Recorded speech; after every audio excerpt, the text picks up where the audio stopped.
Stop building skill amp Adriana. That is no good. It literally says on the wiki that her flamethrower does true damage, and true damage is not affected by skill amp. Stop it. It doesn't do anything. If I see another one of you building skill amp after watching this video, I'm gonna lose it. It does not work. So this is how to play Adriana. Wait, that's not what I'm calling this video. This is Adriana in a nutshell. That's what I'm calling it.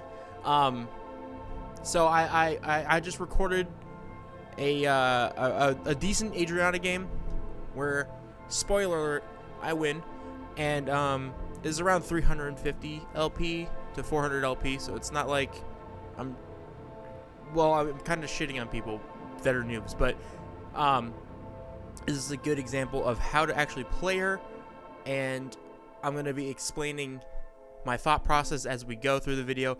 There's a bunch of good fights in the middle of the game. I hope this will help you guys out, because I see everybody seems to be having trouble with this character, and my highest win rate is on this character. So here we go. So this game came hot off the heels of the Sylvia update. So there's a lot of Sylvias in this game. Clearly nowadays you don't see her at all because she sucks. Please buff, by the way.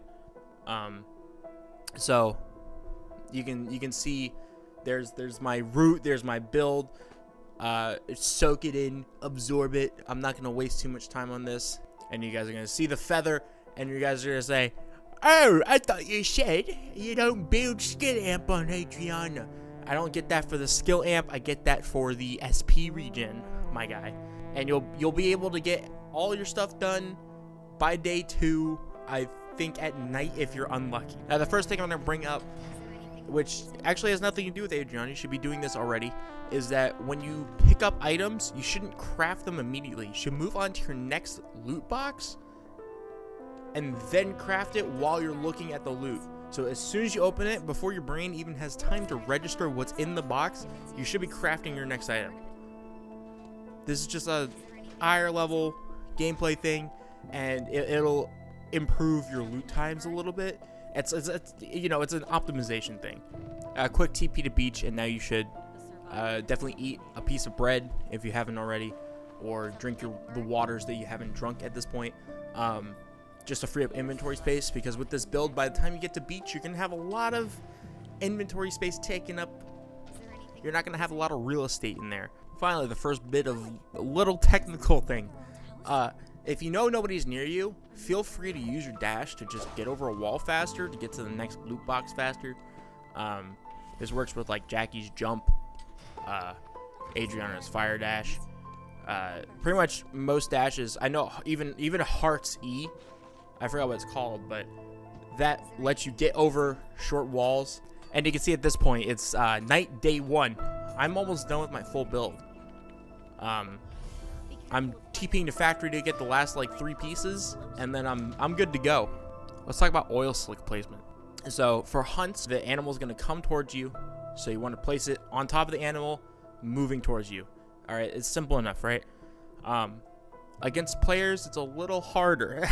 So you'll see later on, I will be placing it in the direction I think they're gonna move, and that will impair their movement to escape me or to get to me. And immediately after I finish killing this wild dog, of course, I'm gonna get ganked by a lead island. Crazy. So I have ultimate charges at this point. So I'm gonna go ahead and run past her and throw an oil slick in the direction that she's gonna come at me. You see, not on top of her. And that's because I'll get that little extra bit of movement immobilization. So I'll throw the oil slick, and then as soon as she jumps on me, I'm going to throw my ult right on top of myself, which the ult causes a knockback. And then another round of that, and I whip around, fire my flamethrower at her, but she's low enough that she doesn't want to continue fighting me. And immediately after she backs off, I run around the corner and immediately rest. This is very important to do. I know that nobody else is near me besides this lead island. I know she backed off and she needs to heal. I have a very limited amount of food at this point in the game. I'm going to rest right this second, get my health back all the way up, and then continue what I was doing. In regards to Molotov cocktail placement, you always want to throw it right past them so they get knocked back into you. She throw the oil slick. She tries to dash into me. She gets chunked for a third. She says, "Oh shit, I better run." So I'm gonna chase her down, of course, free kill. And then I'll throw a Molotov. She gets knocked back into me, which I know is in flamethrower range, and I just flamethrower her down for the free kill. Surprise, surprise, there's a Yuki in the bush. So I panic a little bit. I do some really bad oil slick placement. I should have thrown it the opposite direction where I threw it. So I just flamethrower him and hope he gets low enough, and he gets chunked by a half. So he turns around and starts running away. So I'm like, I could probably kick this guy, but so I turn around and run after him. He goes into the building.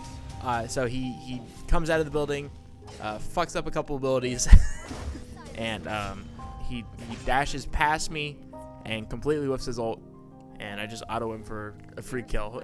So now we're gonna rest, heal back to full, and kill everything going on the way to forest to continue our hunt. So now we're walking on into the forest, and hey, look, it's the lead eyelid from earlier, guys. She still can't fight me because she has 0 kills and has only been killing hunts this entire game. But she can get away because she's lead Eileen and presses Q 3 times for 1,000,000 dashes. What a good character that is. And so I'm walking through beach, maybe looking for that lead Eileen once again. And I see a ping over by the fishing spot. And it's a Sylvia. And the poor thing doesn't stand a fucking chance. Alright, look, listen. Guys. Lead Eileen needs a nerf. Sylvia needs a buff. Not some shitty Q, little tiny Q upgrade that does nothing. A legitimate buff on Sylvia. So now I'm in a really good spot. So I kill the wolves, and I get lucky. I get some heated oil. The yellow item drops. And it's an emerald tablet. You gotta be careful around these yellow items now, because there's always gonna be someone nearby just waiting to gank you as soon as you try to open that bad boy up. And it's a Hiei Jin, who dies immediately. And like I said, there's always someone here to gank you, and around the corner there comes a Yuki who is waiting in the bush, just like every other Yuki I've ever seen. And he can't get close to me, and he runs away. Now, if you were a Yuki who literally spends his games camping in bushes the whole game, I would have just ran right back to that bush. And you can hear footsteps in the game, so I know for a fact that he ran right back to that bush and is sitting in that bush right now. So I'm gonna loop around, stay out of his dash range, hit the camera so he can't escape, and I'm gonna throw an oil slick and a flamethrower right in the bush he's sitting in. So he's trying to kill me while I'm healing, and also flamethrowing him, and it seems like he can't do it. So he turns around to make a book for it, to which I run him down, fire dash after him, and Kobe and auto attack and kick his ass. And now at this point in the game, there's only a couple zones left, and there's an Aya and a Jackie left.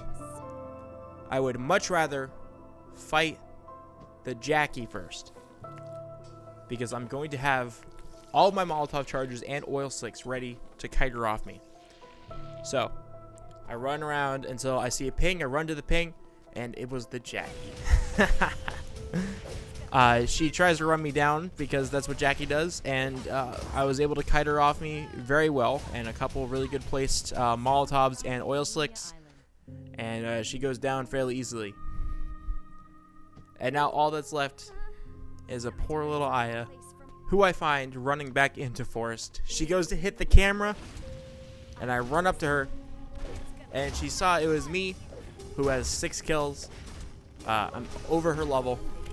There is no chance in the world she can win. So she just gives up and gives me the game. So Adriana is all about good oil slick placement and Molotov cocktail placement. It's all about placements and lines, because your flamethrower always shoots in the same line and you can't rotate it. So you need to be able to place oil slicks and flamethrowers in really good lines to be able to also ignite the oil slicks. Does that make sense? Thank you. Thanks for coming to my TED Talk.